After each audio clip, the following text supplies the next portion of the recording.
ఆయన ఆయన ఎవరు?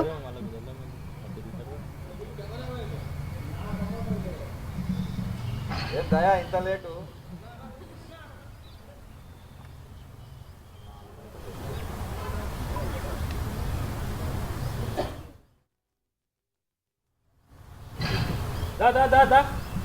అన్న మీరు కో సైడ్ రండి. హలో కో సైడ్ రండి అన్న. వచ్చారన్నా? ఓకే అన్న. అవునా కిందికి జారుకోవాలి.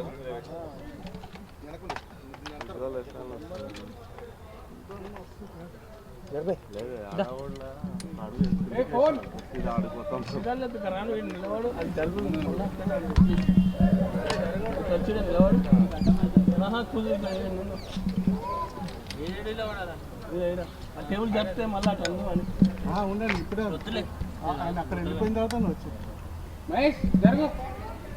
హలో అన్న మీరు కో సైడ్ రావాలన్న. హలో భయ్యా వచ్చేసేయండి అన్న అన్న. Hello hello. ఇందాక కూడా గిట్లనే చేసిర్రు, మొత్తం ఎవరు రాకుండా చేసిర్రు. స్టాండ్ మీకు వచ్చేసేయండి.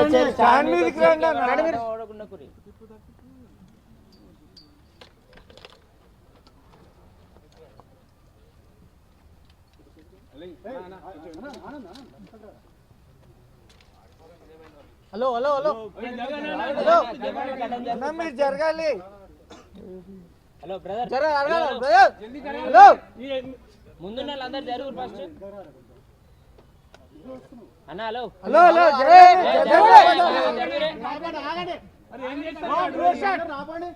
అన్న జరగనా బ్లూ షర్ట్ అన్న మీరు జరుగు.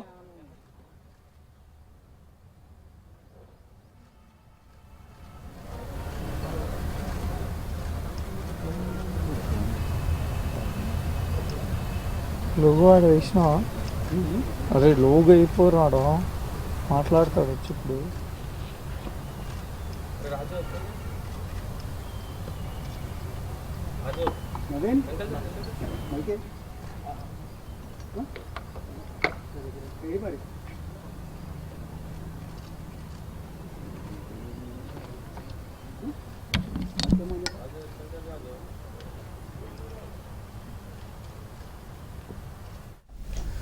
చూస్తున్నాం. నేడు తెలుగుదేశం పార్టీ వ్యవస్థాపకుడు ఎన్టీఆర్ 28వ వర్ధంతిని పార్టీ శ్రేణులు, అభిమానులు నిర్వహిస్తున్నారు. హైదరాబాద్ ఎన్టీఆర్ ఘాట్లో ఘనంగా నివాళులర్పిస్తున్న దృశ్యాలు మనం చూస్తా ఉన్నాం. ప్రస్తుతం బాలకృష్ణ కూడా, నందమూరి బాలకృష్ణ అక్కడికి చేరుకున్న దృశ్యాలైతే మనం చూస్తా ఉన్నాం. ఇక నందమూరి సుహాసిని కూడా అక్కడ నివాళులర్పిస్తున్న దృశ్యాలు మనం చూస్తున్నాం. ఈరోజు ఉదయం ఎన్టీఆర్, కళ్యాణ్ రామ్ కూడా అక్కడ ఎన్టీఆర్కి నివాళులర్పించిన దృశ్యాన్ని అయితే మనం చూస్తా ఉన్నాం. చూడొచ్చు. ఇక కుటుంబ సభ్యులంతా పుష్పగుచ్చాలు సమర్పించి శ్రద్ధాంజలి ఘటిస్తున్న పరిస్థితి. జూనియర్ ఎన్టీఆర్ తన సోదరుడు కళ్యాణ్ రామ్తో కలిసి వచ్చి వేకోజామునే తాతగారికి నివాళులర్పించిన దృశ్యాలు కూడా మనం చూసాం. తెలుగు జాతి ఆత్మగౌరవ ప్రతీక అయిన ఎన్టీఆర్కి శ్రద్ధాంజలి ఘటించేందుకు టీడీపీ శ్రేణులు భారీ సంఖ్యలో అక్కడికి తరలివచ్చిన దృశ్యాలైతే మనం చూస్తా ఉన్నాం.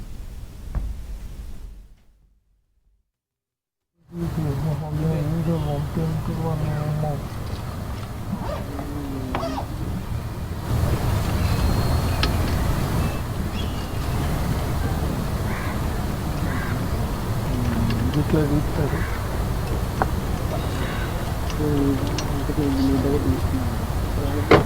అక్కడ తీసినావు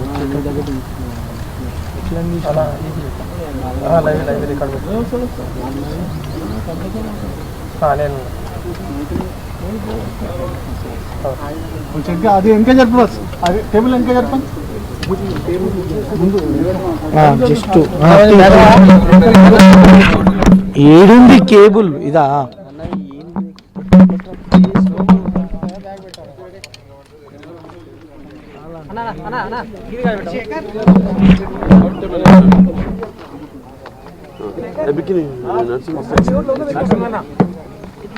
నరసింహన్న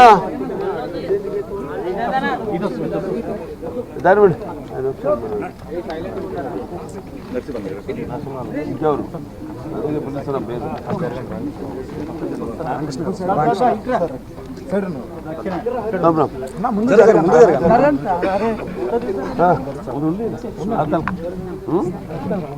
తమ్ముడు ఉంటాడు ఇక్కడ సెంటిమెంటా వాస్తుకి ఇచ్చేది ఉందా?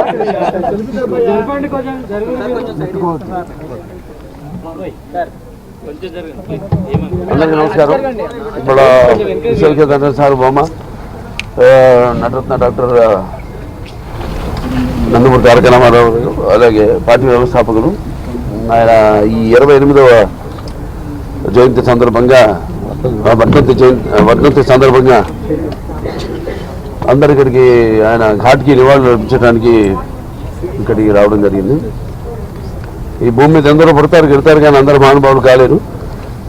ఒక మనిషి మహోన్నత విద్యాపథంలోకి నడవాలంటే అత్యున్నత శిఖరాలకు నడవాలంటే సత్సంకల్పం కావాలి, ఒకటి దీక్ష పొందాలి, నీ దారిలో నువ్వు నడవాలి. న్యాయవిగ్రహణ శక్తి ప్రత్యభాయిత విద్యతే స్వల్పమస్య ధర్మస్య త్రాయతే మహితో భయాత్ అంటాం. కొందరు పుడతారు ఒక పరమార్థం కోసం, ఏదో సమాజాన్ని ఉద్ధరించడం కోసం, అంటే వాళ్ళకి చావు పుట్టుకలతో సంబంధం ఉండదు. ఎన్టీఆర్ అంటే ఒక నటుడికి నిర్వచనం, ఎన్టీఆర్ అంటే నవరసాలకు ఒక అలంకారం, ఎన్టీఆర్ అంటే ఆయన నటన ఒక విశ్వాధ్యానం, ఎన్టీఆర్ అంటే ఒక నవ శకానికి ఆరంభ మంత్రం, ఎన్టీఆర్ అంటే నవజాతికి ఆయన మార్గదర్శకం, ఎన్టీఆర్ అంటే నానా జాతులకు దైవ సమానం. అలాగే ఎన్టీఆర్ అంటే నవయువతకు ఒక మార్గదర్శకం, అలాగే రక్తాన్ని మరిగేలా చేసే ఒక అగ్నికణం. అలాగే ఎన్టీఆర్ అంటే ఆయన నడిచిన మార్గమే భగవద్గీతలో సాగిన ఒక జీవన విధానం. అందుకే ఆయన నిరంతరం ప్రజల గుండెల్లో శాశ్వతంగా సజీవంగా మిగిలిపోయిన నిత్యాభిమాన భూషణుడయ్యాడు. అలాగే నిండు గుండెల్లో చిరస్థాయిగా నిలిచిపోయే నిత్యామృతాన్ని తాగిన ఒక దేవుడిలా మారాడు. మరణం లేని చిరస్మరణీయ మహనీయుడు అనిపించుకున్నాడు ఆయన. అలాగే ఎవరు అంత ఘనంగా జీవించలేని ఒక మహనీయమైన జన్మను పొందాడు ఆయన. ఆయనకి చావు ఎక్కడ. అందుకే ఆయన నిరంతరం వెలిగే ఒక మహనీయ మహత్తమ జీవన విధానం. మరి నటుడిగా అనితర సాధ్యమైన పాత్రలు ఎన్నో పోషించారు ఆయన. అదే ఆయన పౌరాణికాలు చేస్తే పౌరాణికాలు పాత్రలు ప్రాణం పోసుకున్నాయి. అలాగే జానపదాల జావలీలు అయ్యాయి. అలాగే సాంఘికాలు సామాజిక వర్గమనాలు అయ్యాయి. అలాగే ఆయన ప్రపంచంలో మనం ఎక్కడ చూసినా అంటే అటువంటి నటధీరుడు, అలాగే ప్రయోగాలు చేసిన నటనాచార్యుడు, అలాగే పరకాయ ప్రవేశం చేసి ఆ పాత్రలో అణువులను నింపుకుని నటనకు న్యాయం చేసిన అటువంటి నటుడు ఇంకెక్కడ రాడు. అది నేనే కాదు, ప్రతి ఒక్కరూ ఒప్పుకొని తీరుతారు. అలాగే ఆయన కేవలం సినిమాలే కాదు, ప్రతి తెలుగు బిడ్డ, ప్రతి తెలుగు మట్టి గడ్డ, నేను తెలుగువాడిని అని సగర్భంగా చెప్పుకునే ఒక దమ్ము, ధైర్యం, ఒక తెగువ, ఆత్మవిశ్వాసానికి పదును పెట్టి సానబెట్టి బయటికి లాక్కొచ్చి చెప్పించిన తెలుగు తేజం నందమూరి తారక రామారావు. అలాగే తెలుగుదేశం అన్న పార్టీని పెట్టి, అలాగే ప్రతి తెలుగు బిడ్డ బొడ్డు కోయక ముందే రాజకీయాలు ఏంటో తెలిపిన మహానుభావుడు, మహానాయకుడు నందమూరి తారక రామారావు. అంతవరకు మరి ఆయన రాజకీయాలు రాకముందు వరకు చాలామందికి రాజకీయాల మీద పెద్ద ఆసక్తి ఉండేది కాదు. అలాగే అసలు కొంతమందికి అయితే రాజకీయాలు అంటే ఏంటో తెలియదు. అటువంటిది ఆయన ఒక ప్రజల్లో మన ఒక అవగాహనను తీసుకొచ్చి ఆయన పొలిటికల్ హీరో కూడా అనిపించుకున్నాడు నందమూరి తారక రామారావు. ఇక ఆయన చేసిన పథకాల విషయానికి వస్తే ఎంతో సాహసోపేతమైనవి, అలాగే అందరికీ సామాన్య ప్రజలకు ఎంతో అనుకూలమైనవి కూడా. తర్వాత ఆయన ప్రవేశపెట్టిన రాజకీయాలు రాకముందు, రాజకీయాలు వచ్చాక ఆయన ప్రవేశపెట్టిన ఈ పథకాలు, అమలు చేసిన పథకాలు ఇప్పటికీ ఎందరో వాటిని ప్రవేశపెట్టి అమలు చేస్తున్నారు. అందుకే ఆయన పేదవాడి ఆఖరి తెలిసిన నాన్న ఆయనే.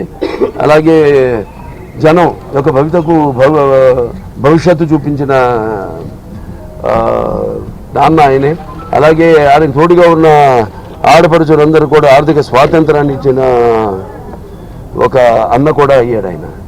మరి ఆయన ప్రవేశపెట్టిన పథకాలు ఈరోజు మొత్తం భారతదేశంలో అన్ని రాష్ట్రాల్లో కూడా వాటిని అమలు చేశారంటే మరి కిలో బియ్యం 2 రూపాయలకి అయితేనేమి, లేకపోతే